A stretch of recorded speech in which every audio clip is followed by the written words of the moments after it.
and welcome to what I hope will be, weather permitting, the final part of our walk to Wendover. You see me now looking back across Holton Bridge towards the way we came from and that lovely blue cast iron bridge. But we're not going that way today, we're going this way. So we're going to cross the road and start walking the final mile and a half or so to Wendover. And one thing we immediately see as we start to walk down this path is that the towpath is absolutely brilliant. Gone are the sort of muddy puddles and big ruts and so on of the towpath up here, and that's because the Wendover Canal Trust has upgraded this chunk of towpath all the way into Wendover, which is going to make this a really easy walk. If you do want to come for a walk down the Wendover Arm, then this is a jolly good place to start. Walking down here, we can still see we've got a lowered level. Let's have a look and see. We've got a lowered level of the canal, so it's still below where it is eventually going to be. But also, that's not the only reason it's shallow. It's also shallow because after 120 years of no maintenance, it obviously needs some pretty serious dredging. The other thing I've done for this particular video is I've taken on board the slightly terrible audio of the last couple of episodes, and I've got another solution, one which I hope works. I'm actually recording the audio separately on a dedicated audio recorder with a proper microphone, and I'm no longer using the slightly dodgy mic on this camera. Excuse me. Now then, there isn't a great deal of distance to go on this particular walk, and there isn't an enormous amount standing out, but you can see, looking down here, the work that has been done to the banks in preparation for the raising of the water level.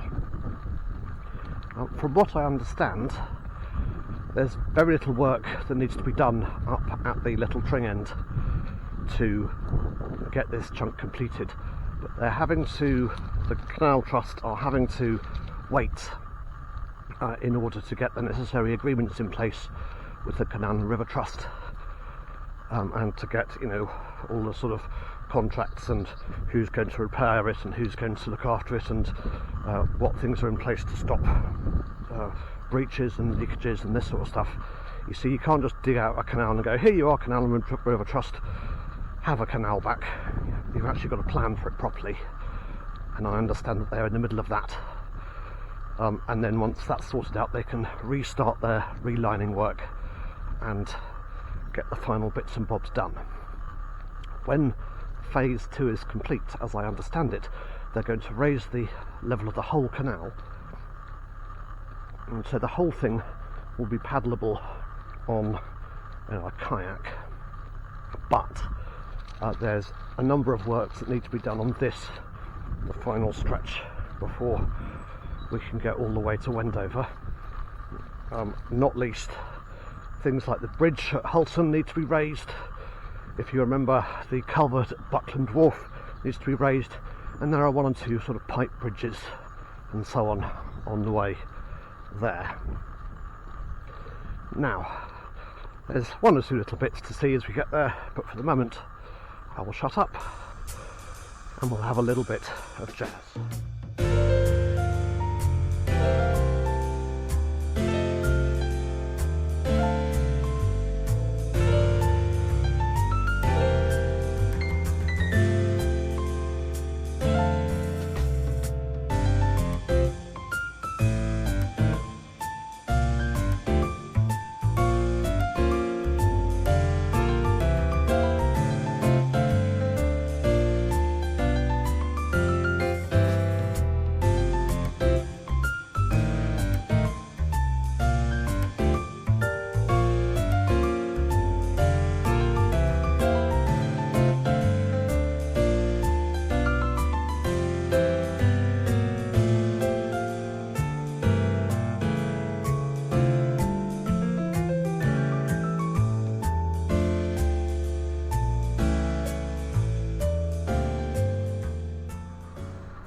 round this corner,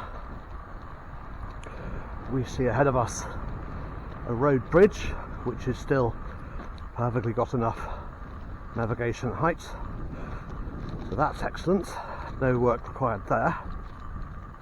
However, pretty much immediately afterwards, somebody in the intervening 120 odd years has decided that it's frankly easier just to run a pipe straight across the level of the canal bed rather than run it across the bridge, and so therefore that is something which is going to have to be taken out, changed, rediverted, etc. By the way, as we walk along here, the last bit you might have noticed is rather wider than it is now, and is rather wider than the bit at Holson, a particular bit that was inevitably called the Narrows because it was narrow. And there is a reason behind that, and we're going to get to some more wide bits in a minute. And the reason is that before the canal was ever here, this was in fact a natural watercourse, not a river, a chalk stream, just a little dribble of water which ran down from Wendover, from the springs near St Mary's Church, I think, and ran down this valley, and they repurposed the course of the chalk stream, quite a lot of it. So technically not a navigation, which is where you take a river and make it navigable, because this was never a river, but it follows the course of this long since gone chalk stream. And when we come around the next corner or so, we'll see a bit more evidence of that. So I'll shut up again with a bit more jazz.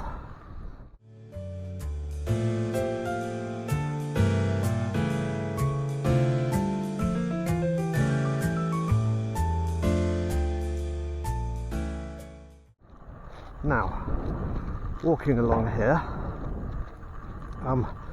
you said that this section is not navigable, and indeed you can't get to it, but for the Canal and River Trust, hello, someone's doing some bird scaring, for the Canal and River Trust to do its restoration work, obviously it needs to get some vehicles in and out,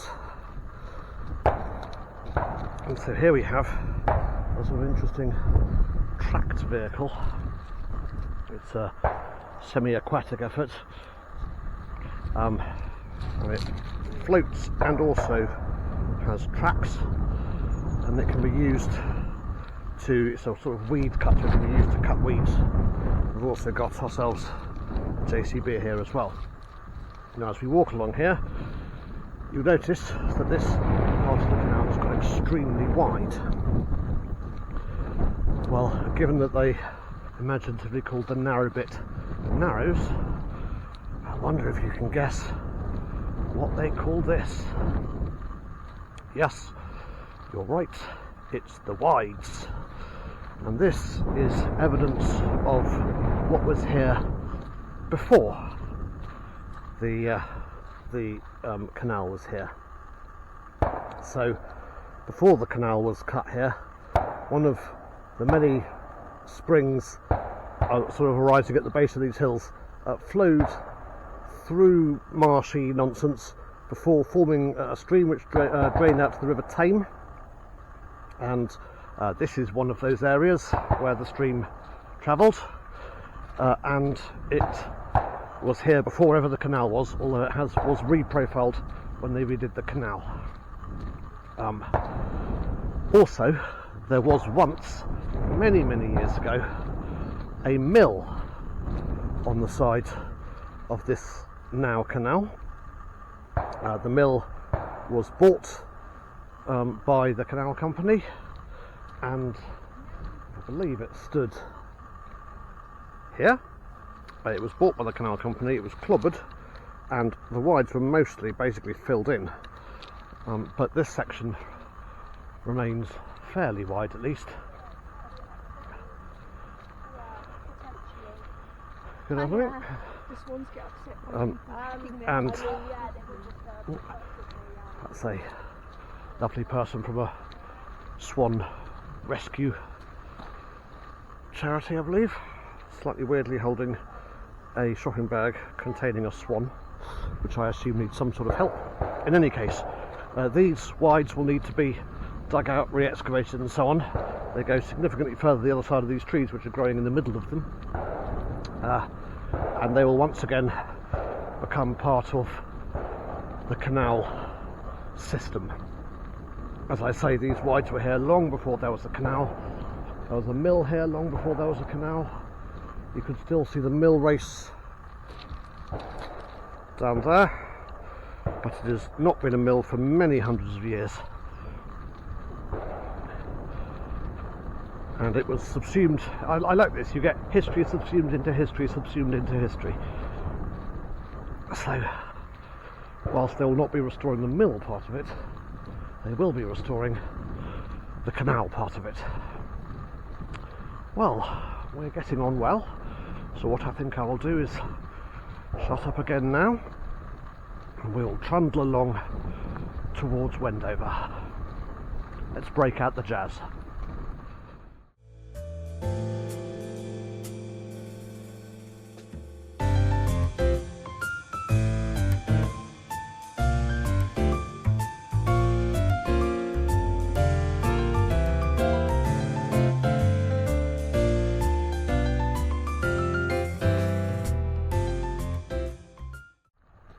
Now, I'm prepared to be wrong about this next bit, but I said earlier that I like history crossing history. One of the things which happened to this canal after it was closed, long after it was closed, was that a small railway was built across it at 90 degrees, and I believe this is the crossing point. It's not the original railway bridge, of course. This is a subsequent footbridge.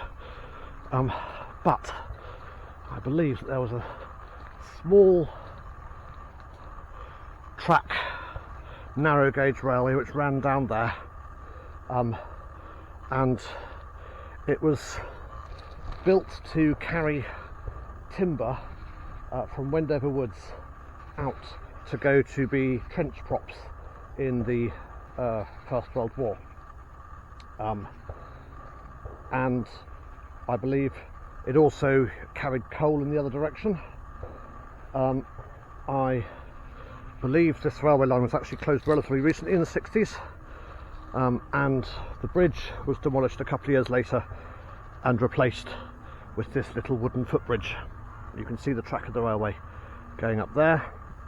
I think the bridge, the first bridge, the one that's gone, was built actually by prisoners of war. In any case, another little piece of history which is long gone from this particular part of the countryside. We're getting towards the end of our journey, actually. We're coming into the outskirts of Wendover now. So I shall shut up again, and we'll go and we'll see how this canal ends.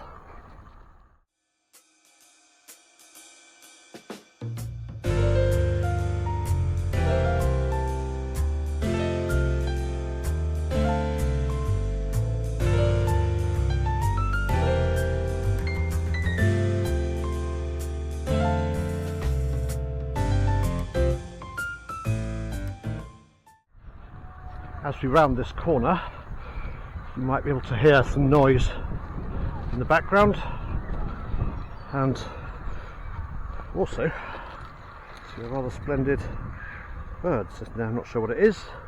I think it might be a heron, but its head's down. Oh no, yeah, it is a heron. There you go. Rather nice white heron. Anyway, the noise in the background is not, as you might think, in medieval battle reenactment society, or a massacre taking place. It's the local primary school's playtime.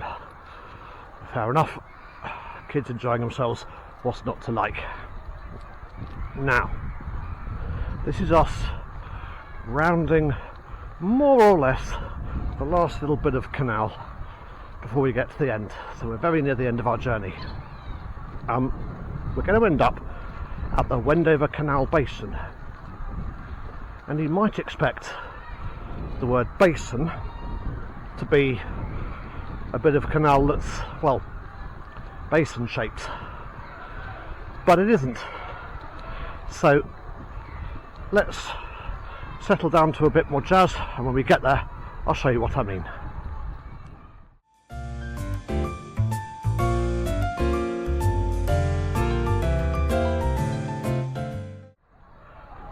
Well, here we are at the Wendover Canal basin. And you might be thinking, hold on, what do you mean basin? It's just more canal. And you're not wrong. But what happened is the boats moored up against here. Right? Boats moored up against here to load and unload. And so it was a sort of inline basin. And then of course they'd have to turn around to go back the other way.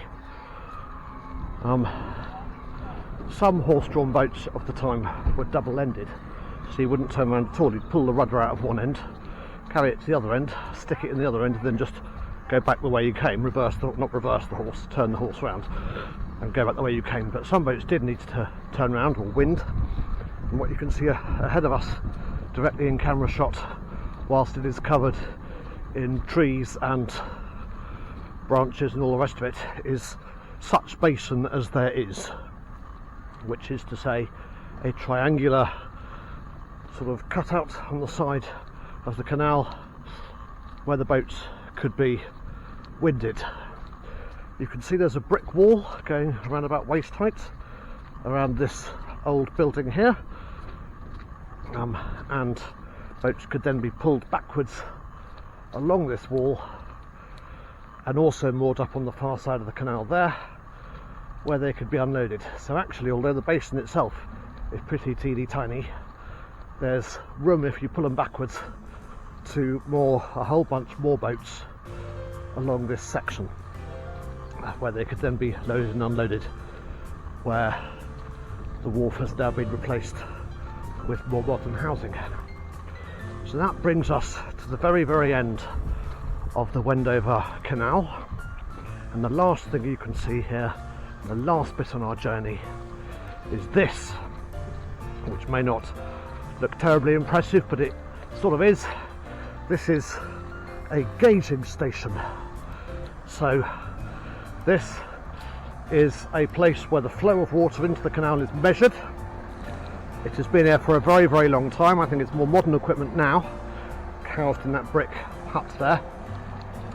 But this gauging station has been here pretty much for as long as any gauging station has been anywhere, measuring the flow of water into the canal for many, many decades, even hundreds of years. So I hope you've enjoyed our walk down the Wendover Arm. I hope you've seen some things that you didn't expect to see, and heard a little bit of history, and maybe some of it was even correct. And with that, I shall sign off. And with the weather turning and the canal starting to unfreeze where I'm moored, I might now be able to go back to some more traditional cruising videos over the next few weeks. As I say, I hope you've enjoyed it. If you have, please do like and subscribe. It helps me out tremendously, and I shall see you guys in another video at another time. Goodbye.